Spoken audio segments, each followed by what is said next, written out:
আল্লাহ রসুল সাল্লাল্লাহু আলাইহি সাল্লাম হাদিসে বলেছেন, ইত্তাকুজ জুলমা ফাইন্না জুলমাতান ইয়াউমাল কিয়ামা, তোমরা জুলুম থেকে বিরত থাকো, কেননা জুলুম জালেমের জন্য কিয়ামতের দিন অন্ধকার হয়ে উঠবে।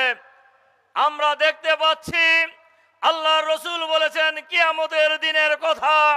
আজকে বাংলাদেশে জালেমের জন্য দুনিয়ায় অন্ধকার হয়ে গিয়েছে। যারা ক্ষমতায় ছিলেন হাজার হাজার মানুষের রক্তের বিনিময়ে, লক্ষ লক্ষ মানুষের, হাজার হাজার মানুষের জীবনের বিনিময়ে, লক্ষ লক্ষ মানুষের রক্তের বিনিময়ে গত 5ই আগস্ট বাংলাদেশের মানুষ দ্বিতীয়বার স্বাধীনতা লাভ করেছে। আমরা বাংলাদেশে নতুন বাংলাদেশ পেয়েছি। এই বাংলাদেশ পাওয়ার জন্য যে জীবন দিয়ে যারা হত্যাকাণ্ড ঘটিয়েছে, যারা জুলুম চালিয়েছে, তারা এখন নেই। তারা দুনিয়ায় তাদের জন্য অন্ধকার হয়ে গিয়েছে। তারা হয় বিদেশে পালিয়ে গিয়েছে, অথবা জেলখানায় আছে, অথবা বাংলাদেশে গোপনে অন্ধকার কুঠিরে আছে। কাজেই জুলুম কারোর জন্যই ভালো নয়। আজকের এই বিশাল জনসভায় আমরা সরকারের কাছে আহ্বান জানাতে চাই, অবিলম্বে গণহত্যার বিচার করতে হবে। শেখ হাসিনা সহ যাদের বিরুদ্ধে গ্রেপ্তারি পরোয়ানা জারি করা হয়েছে ট্রাইব্যুনালের পক্ষ থেকে, তারা দেশে থাকুক, দেশের বাইরে থাকুক, যেখানেই থাকুক, তাদেরকে গ্রেপ্তার করে ট্রাইব্যুনালে হাজির করতে হবে।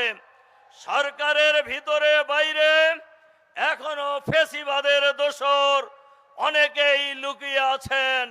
এখনো সরকারের ভিতরে ফ্যাসিবাদের দোসরেরা দাপটের সাথে আছে। এদেরকে চিহ্নিত করতে হবে।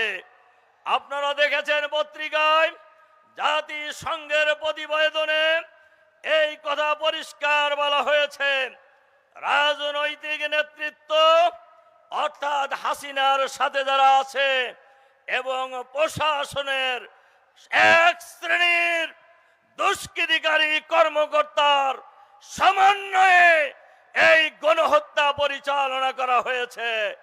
তাদেরকেও চিহ্নিত করতে হবে, তারা কারা, তাদেরকে বিচারের আওতায় নিয়ে আসতে হবে।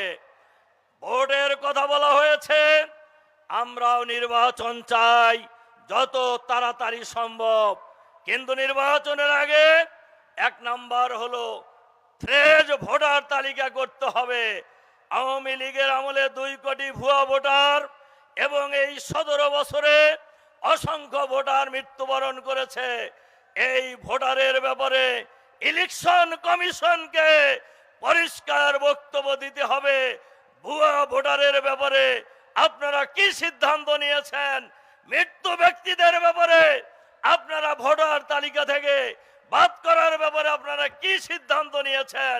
এই ব্যাপারে জাতির কাছে পরিষ্কার করতে হবে। যেন কোনো প্রকারের নির্বাচন বাংলাদেশের মানুষ মানে না, বাংলাদেশের মানুষ মানবে না। কাজেই আসুন আমরা ঐক্যবদ্ধভাবে ফ্যাসিবাদের বিরুদ্ধে আগে যেমন লড়াই করেছি, ফ্যাসিবাদ মাঝে মধ্যেই উকি ঝুঁকি মারার চেষ্টা করছেন। ফ্যাসিবাদের বিরুদ্ধে প্রতিরোধ করে তুলতে হবে। নতুন ফ্যাসিবাদ বাংলাদেশে কায়েম হতে আমরা দেব না, ইনশাআল্লাহ।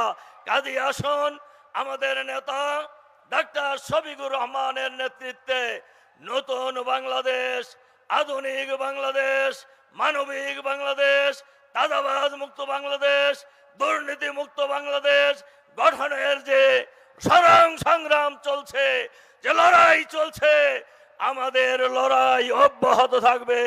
যতদিন বাংলাদেশে একটি আধুনিক ইসলামী কল্যাণ রাষ্ট্র না হবে, ততদিন আমাদের সংগ্রাম চলতেই থাকবে ইনশাআল্লাহ। সেই সংগ্রামে সকলকে ঐক্যবদ্ধ হওয়ার আহ্বান জানিয়ে আমার বক্তব্য এখানে শেষ করছি। আল্লাহ হাফেজ। বাংলাদেশ জিন্দাবাদ।